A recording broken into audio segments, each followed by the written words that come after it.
O tema do nosso Além da Notícia de hoje é a beatificação de Madre Assunta, a cofundadora das Irmãs Missionárias Scalabrinianas. Essa fotografia que você está vendo aqui, belíssima. Madre Assunta, próximo dia 25 de outubro, com transmissão da TV Canção Nova e de outras emissoras católicas, direto da Catedral da Sé, às 10 horas da manhã, sábado, 25 de outubro. Eu estou aqui com as irmãs da congregação e pergunto agora às senhoras, por favor, me contem, e o trabalho que hoje vocês desenvolvem? Porque a gente já falou no primeiro bloco desse trabalho de cuidar dos migrantes, continuam também a cuidar dos órfãos, dos filhos dos migrantes. Como é hoje o trabalho que vocês fazem? Depois as irmãs podem também completar. Pode aproximar um pouquinho. Isso. As irmãs podem completar depois, mas em São Paulo continuam os 2 orfanatos fundados pelo irmão e que ela continuou, ele morreu aos 27, ela que teve que ser a base da congregação, né, porque o irmão morreu e a deixou sozinha com a congregação encaminhando. Então, esses 2 orfanatos continuam, um no Alto do Ipiranga, onde é o ITESP hoje, né, a Escola de Teologia, uma escola de teologia que funciona ali. Moram ali, tem a casa da comunidade dos padres e das irmãs que continuam trabalhando com os órfãos. Hoje, a lei não deixa mais ser orfanato, mas são abrigos, né, casas-abrigos. E na Vila Prudente, onde a gente terá a maioria dos eventos durante a beatificação, que a maioria dos eventos acontecerão ali na Vila Prudente, onde a Madre Assunta viveu e morreu e onde estão os restos mortais dela, né? Então, nós continuamos a missão nos orfanatos, nas casas-abrigos, fundadas por eles, e também em São Paulo, por exemplo, nós temos outros trabalhos missionários de promoção a migrantes, centros de promoção aos migrantes, escolas também. Temos a Rede Educação Scalabriniana no Brasil, onde as irmãs atuam na educação. Se as irmãs quiserem falar de outros trabalhos... Tá, eu peço aqui a irmã Melanie, a senhora trabalha no Centro Scalabriniano de Estudos Migratórios. O que faz esse centro? Então, este centro é um projeto congregacional que as irmãs que trabalham vêm das várias provinciais, que temos 6 provinciais, né? E nós trabalhamos sobre as pesquisa sobre a migração e também nós colaboramos com as organizações não governamentais e as universidades que estudam sobre as migrações e também que trabalham com os migrantes.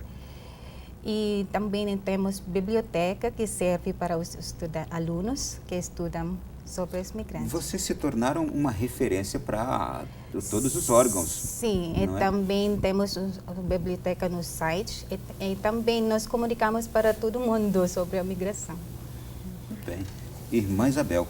Então, nós atuamos também pela Pastoral dos Migrantes, é uma área de engajamento onde muitas irmãs pelo Brasil todo prestam esse serviço específico nosso, que é o Serviço Missionário Evangélico aos Migrantes, ou seja, nós somos uma ONG a mais. A gente está ali para ser uma presença da igreja, caminhar junto com o migrante. Nós acostumamos a dizer que o nosso carisma de ser migrante com os migrantes e a nossa espiritualidade é aquela de ser um povo a caminho. O que nós estamos aí para fazer? Ser memória daquela companhia de Deus junto ao migrante, relembrar suas culturas, e isso nós fazemos através da nossa presença nas conferências, nós fazemos isso através de centros de estudos migratórios, como a Melanie falou, e também através de centros de atenção ao migrante. Por exemplo, aqui em Brasília existe o Instituto de Migrações e Direitos Humanos, que é dirigido também pelas irmãs aqui, especificamente pela irmã Rosita Milesi, onde são atendidos vários migrantes, congoleses, haitianos, enfim, de várias culturas, onde eles recebem essa atenção, esse acompanhamento, essa acolhida, e através da Pastoral do Migrante também nas paróquias, onde a gente tenta ser essa presença amiga e que caminha junto com o migrante. Daqui a pouco eu tenho uma pergunta difícil para vocês. Agora nós vamos acompanhar uma reportagem que mostra um pouco sobre Madre Assunta e o carisma da congregação de vocês. Madre Assunta Marchetti nasceu na Itália e veio para o Brasil em 1895. Sua vida foi marcada pela fé, esperança e caridade radical. Dedicou seu trabalho de modo preferencial aos órfãos, aos doentes e aos imigrantes. O trabalho que hoje as irmãs escalabrinianas desenvolvem é reflexo do que a Madre Assunta deixou como exemplo. Ela também aqui no Brasil, como migrante, ela migrou de São Paulo, foi para o Rio Grande do Sul. E lá também ela continua a exercitar a missão que ela fazia desde o início, como catequista, como enfermeira. Entre as irmãs da Congregação Missionária Escalabriniana em Brasília, o convívio, as orações e a inspiração é fruto da história e da dedicação dessa mulher que tanto fez por aqueles que mais precisavam de auxílio.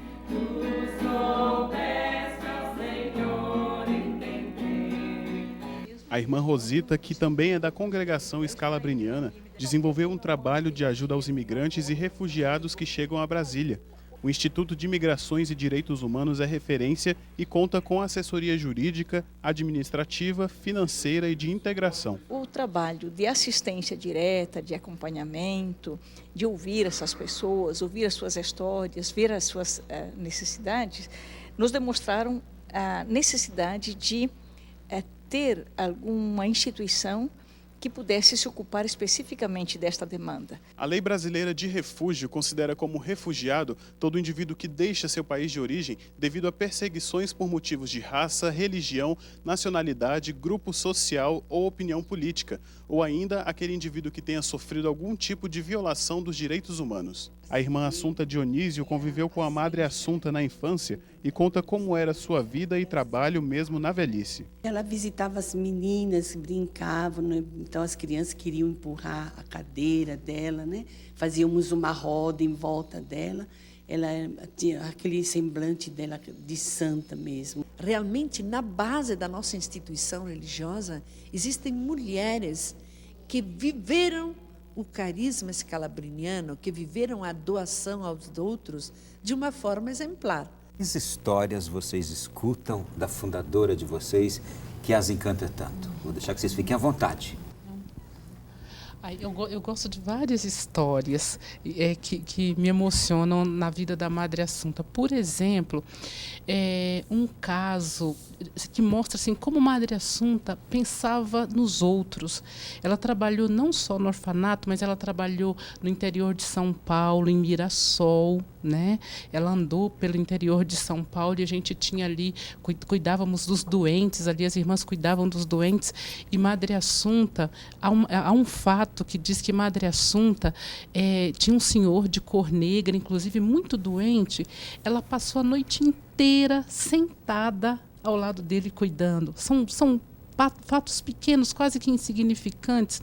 Uma outra coisa muito interessante que mostra como Madre Assunta, na sua época, era muito atual, diz que ela saiu com uma noviça, ela fez uma viagem com uma noviça, e elas iam participar de uma missa, num lugar distante, elas iam participar de uma missa. E naquela época, eu me lembro que quando eu era criança, a mamãe também dizia, olha só, antes da comunhão a gente não pode comer nada, não pode tomar água, não pode nada, né? Porque a gente tinha que fazer aquele sacrifício porque íamos receber Jesus. E Madre Assunta estava com essa jovenzinha, né? E ela disse, nós estamos indo para a missa, vamos andar um tempo, você é jovenzinha, você precisa comer e se alimentar. Eu não, mas você vai se alimentar. Então, assim, a cabeça dela, a capacidade de refletir, né? De fazer essa conjugação. Quer dizer, o que é sacrifício? O que Deus quer? A misericórdia ou o sacrifício? Aquilo que diz o Evangelho, né? Você é jovem, você gasta muitas energias, você precisa se alimentar, você precisa de energias, né? Então, não precisa fazer sacrifício para a comunhão. Agora, eu sim. Então, assim, ela pensava muito nos outros, tinha uma cabeça muito, muito além, sabe? E tem tantos outros fatos que a gente poderia contar várias historinhas de Madre Assunta aqui. Eu acho interessante, o que me chama a atenção da Madre Assunta, a paciência dela e a fortaleza. Porque no desenvolvimento da congregação, muitas coisas aconteceram, muitas vicissitudes que queriam impedir a continuidade da própria existência da congregação. E ela sempre se manteve firme, ela sabia que Deus estava presente e falava sempre, coloquemo-nos nas mãos de Deus e façamos a sua vontade. Ela percebia essa presença amorosa do Pai acompanhando E outra coisa que me chama a atenção, que eu acho que hoje seria tão difícil para nós, que somos de outros países, ela nunca mais voltou para a Itália, ou seja, ela se entregou completamente. Essa doação total. Também outra coisa interessante dela é a humildade. Inclusive o nosso lema é Humilitas, que nosso fundador Scalabrini já nos passou desde nosso protetor São Carlos Borromeo. Ele quis que nós tivéssemos esse protetor. E a humildade em Madre Assunta era maravilhosa, porque ela fazia ela foi nossa superiora geral por muito tempo, mas soube descer e fazia os trabalhos mais humildes. Então ela não se encheu de orgulho porque ela foi a primeira, a pioneira, ao contrário, ela sempre foi totalmente humilde. Então são fatos que nos ajudam hoje também a viver a nossa consagração e a renovar-nos, né? A olhar para dentro de nós, de que jeito eu estou sendo scalabriniana, o que eu devo melhorar, o que é essa mulher que vai ser beatificada diz para a minha vida hoje. O carisma de vocês, ele exige de vocês este amor constante e dedicado aos outros, não é? Sim, uma renovação. O que a irmã Melanie recorda? Então, desde o noviciado, eu aprendi a história de Madre Assunta, a confiança na divina providência que ela viveu. Então, essa história, eu gosto muito dessa história, que quando tinha um momento que não tinha mais comida no orfanato, e ela convidou as irmãs e as crianças para rezar na capela. E depois, logo depois, tinha alguém que tocava a campainha, e quando elas foram fora, e já lá tinha caminhão com verdura, com comida. Então, e ela sempre disse, Deus vê, Deus provê. Então, eu cresci dessa fala de Madre Assunta. Até agora, eu tenho essa confiança na divina providência, que trabalhando com os migrantes, temos esta confiança na divina providência. Gostei da frase, Deus vê, Deus provê. Sim. Sim. Agora, a pergunta que eu faço para vocês é a seguinte: vocês se deparam com dor, vocês se deparam com injustiças, vocês se deparam com situações que muitas vezes não enxergam saída. Como é que é conviver com esse drama humano de outras pessoas, quando vocês se deparam com pessoas que vocês não têm respostas para seus dramas? Como é que vocês lidam com isso? Assim, a partir da minha experiência, eu sinto assim, vou citar principalmente uma coisa que me chama muita atenção na questão da migração, a falta de acolhida do migrante. Isso é muito dolorido, sabe? É muito dolorido. Um migrante chegar num determinado lugar. Por exemplo, vou citar um caso de senegaleses. A irmã Rosita contou um caso, inclusive numa entrevista da Canção Nova, que eu acho que nem foi ao ar porque não dava tempo, que me emocionou bastante. Agora, logo após a Copa, os senegaleses que chegaram aqui em Brasília, ou ganeses, eu acho que são ganeses, são ganeses, são ganeses. Grande número de diferentes. Então, veja bem, alguns deles, eu acho que estão se abrigando em Samambaia. Sim. Em algum lugar em Samambaia, porque essa coisa é mais fácil, residência por lá. Né? Então, a irmã Rosita vai até lá visitá-los. E um vizinho dali da casa onde eles estavam, do quartinho onde eles estavam, disse para ela, olha só, vocês precisam de fato olhar com carinho para essas pessoas. A senhora sabe que eles fazem assim, como o quarto é muito pequenininho, eles fazem assim, enquanto um grupo dorme, outro grupo fica lá fora.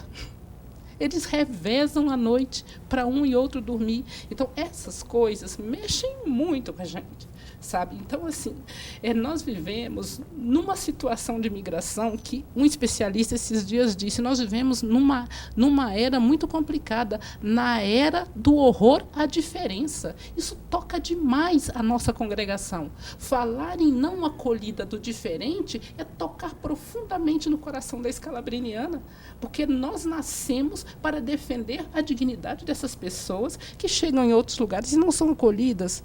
ou são vistas como delinquentes, são vistas como não quistas, não são bem-vindas no nosso meio porque vai tomar o nosso lugar, ou porque não tem a cor da minha pele, ou porque não fala a minha língua. Então, já como congregação, aqui estamos 3 pessoas bem diferentes. Eu, brasileira, descendente de africano, a Melanie, que é das Filipinas, a Isabel, que é da República Dominicana. Esse amor pelo migrante, pela diferença, já nasce entre nós. Nós tentamos, fazemos o possível, a exemplo de Madre Assunta, para amarmos entre nós, porque nós somos umas diferentes das outras. E isso é uma riqueza, isso é um dom muito grande para nós. E isso gera em nós uma sensibilidade muito grande pelo outro, pelo migrante. Não é fácil ser migrante no mundo de hoje. Nós, como escalabrinianas, sentimos isso.